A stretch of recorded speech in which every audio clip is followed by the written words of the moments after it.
हळूच या हळूच या हळूच या हो हळूच या. गोड सकाळी ऊन पडे, दवबिंदूंचे पडती सडे, हिरव्या पानातून वरती येवोनी फुललो जगती.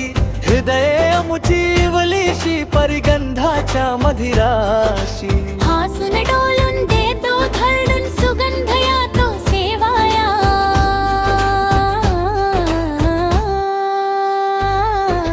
हळूच या पण हळूच या. कधी पानाच्या आडदडू, कधी आणू लटके चरडू, कधी वाऱ्याच्या झोताने डोलत बसतो गमतीने. तरवे तऱ्हेचे रंग किती अमुच्या या अंगावरती. निर्मल सुंदर अमुचे अंतर्या आम्हाला भेटया. हळूच या पण हळूच या. हळूच या हळूच या हळूच या हो हळूच या.